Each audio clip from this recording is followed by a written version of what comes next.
Welcome to the Tuesday edition of Juan's World. And I'm going to stay with Christmas for a little bit longer. It's about a week away, and I'm doing a lot of cooking. Maybe I'll show you a few photos here. Still doing kind of Anglo stuff, you know, sausage rolls and mince pies and what have you, because that's what I grew up with.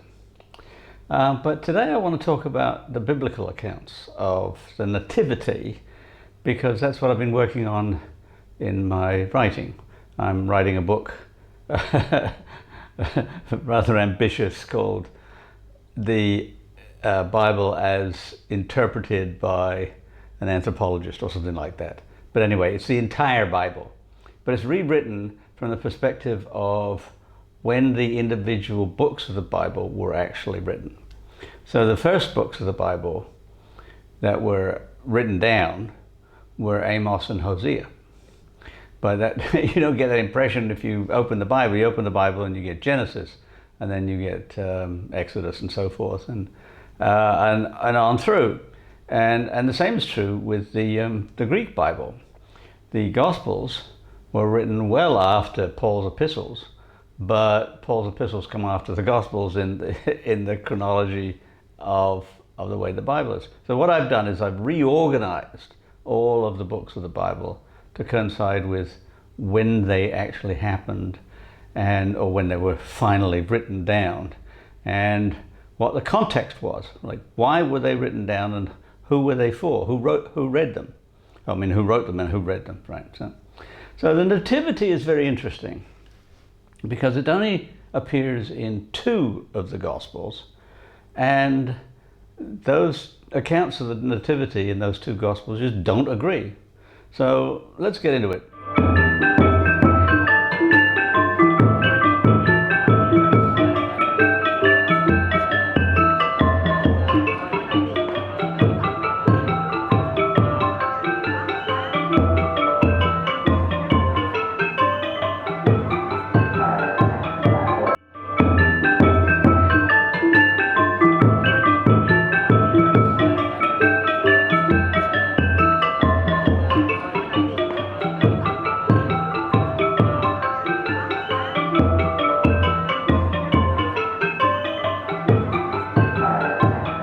Well, the 2 accounts of the Nativity are in Matthew and Luke. And I've talked a little bit about them before. I've talked about the fact, for example, that Luke's account doesn't agree with history at all. I mean, it starts off by saying that the Emperor Augustus decreed that all the world, by which presumably the Gospel writer meant all of the Roman Empire, which was essentially the known world at that point, pretty much. But so we'll take that as just a little bit of hyperbole, that the whole world was to be taxed, and that he was going to conduct a census, and everyone had to go back to their hometown, everyone in the entire empire. Well, that's just rubbish. I mean, it just didn't. I mean, it didn't happen anyway. The records show that individual provinces had censuses periodically, and they were based on taxation. But you didn't go to some hometown, right? I mean, like if you live, as Joseph did, Joseph lived in Nazareth, and let's say that the governor, who supposedly at the time, according to Luke, was Quirinius, like if he'd ordered a taxation, he wasn't going to send Joseph off to Bethlehem, where he didn't belong. He didn't have any land or anything there. You know, he lived in Nazareth. So that if the tax collector wants to figure out what taxes you owe, then you go to your home, not to your ancestral home. And the tax collector doesn't care about women and children. He cares about men, their property, and that's it. So that, you know, if Quirinius had Quirinius did have a census, but he would send the tax collectors out to the places where people lived, not their hometowns. So the idea of Joseph and Mary having to journey all the way to Bethlehem while she's 9 months pregnant is just, you know, nonsense. But I've talked about that before, and I don't need to go into it again. What I do want to go into is the fact that Matthew doesn't disagree with this account, but his account is just totally different, and totally different timing, and that's really important, right? Because Luke says that Augustus ordered the census at the time when Quirinius was governor. Now that would be governor of Syria, which would include Judah and Galilee and Samaria and so forth at that time. Well, he didn't become governor until 6 CE, and he ordered the census when he became governor. Okay, very good. Matthew says that Jesus was born. He says he was born in Bethlehem. It doesn't explain, he just says, well, he was born there, the end. But he was born in the time of Herod the Great. Herod the Great died in 4 BCE, that is 10 years before Quirinius became governor. So Jesus was either born before 4 BCE, he was either born 4 years before he was born, or he was born 6 years after he was born. Nobody ever says that he was born right smack on one Anno Domini, one the year of the Lord. He was, if it was Quirinius, then it's 6 CE, and if it's Herod, it's before 4 BCE. So you've got a 10-year gap there. Which is it? Which one's right? Is Matthew right, or is Luke right, or more likely, they're just making it up? And they're making it up because they have their own agendas. Right? So Luke's agenda is that here we have the Messiah, but in order for him to have all of the bona fides of the Messiah, he has to be of the line of the King David.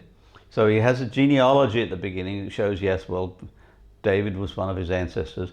Slight complication in the fact that Joseph wasn't actually his father, but because the Holy Spirit had impregnated the Virgin Mary. But they take Joseph to be sort of like the head of the household sort of thing, and so we'll go back, and you go back and you find King David. So okay, so he's in the line of David. He's born in Bethlehem. All right, so prophecy is all correct.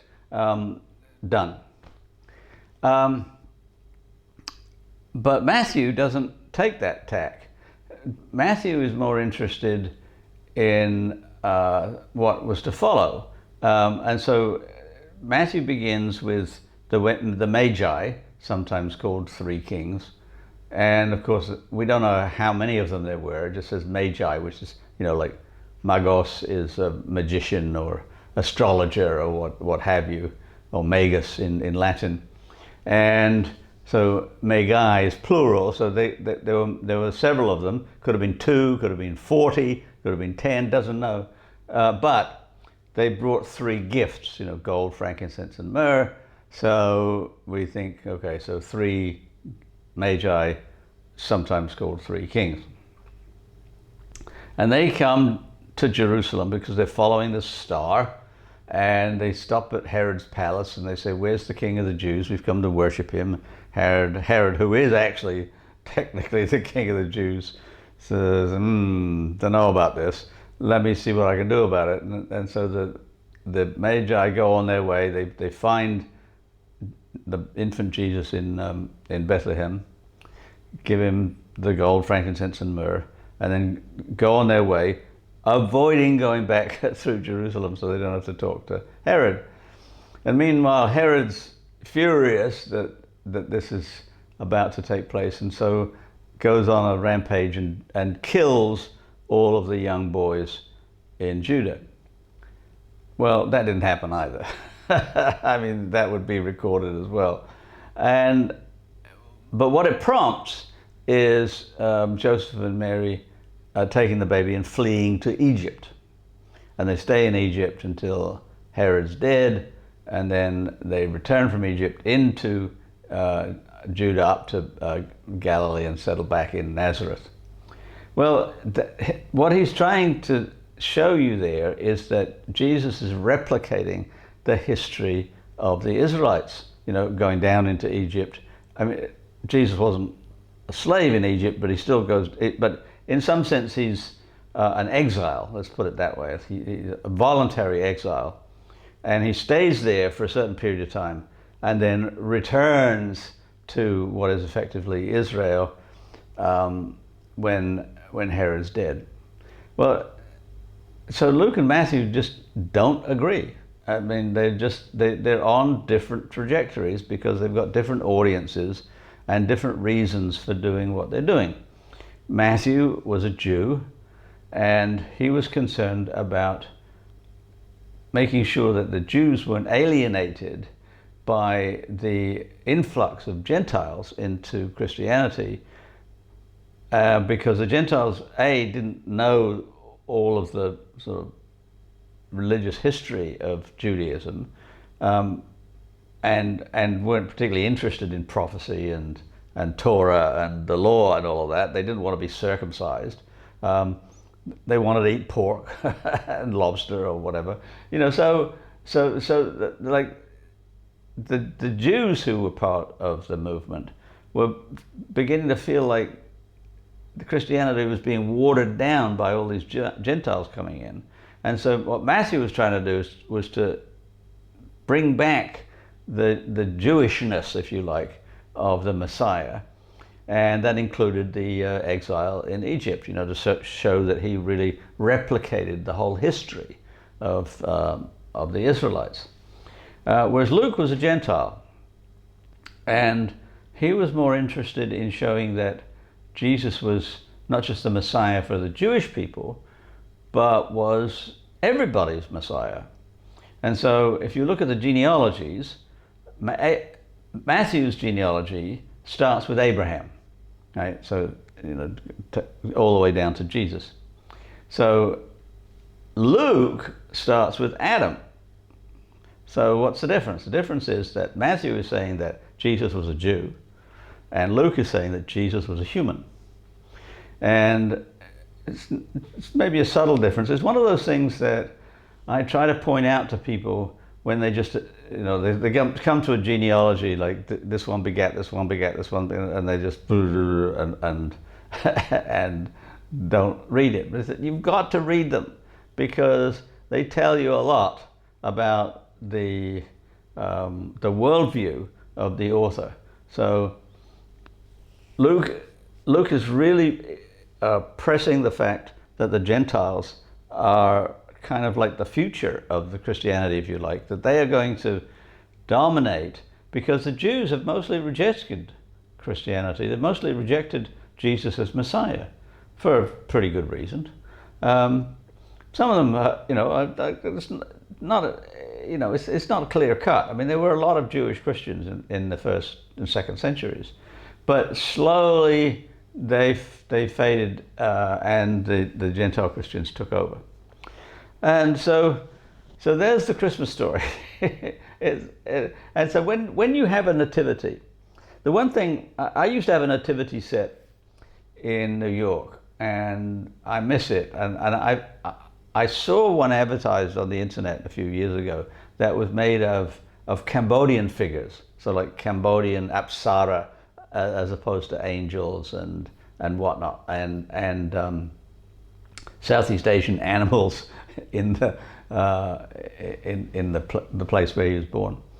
But it was sold out by the time I got to it, and I haven't been able to replace it. But what I used to do when I had a nativity scene was that I would unpack it the same way that I unpack Christmas in general. That is, I would set up the nativity at the beginning of Advent, and all it was at the outset was just some kind of shelter and some animals and an empty manger. And that's it.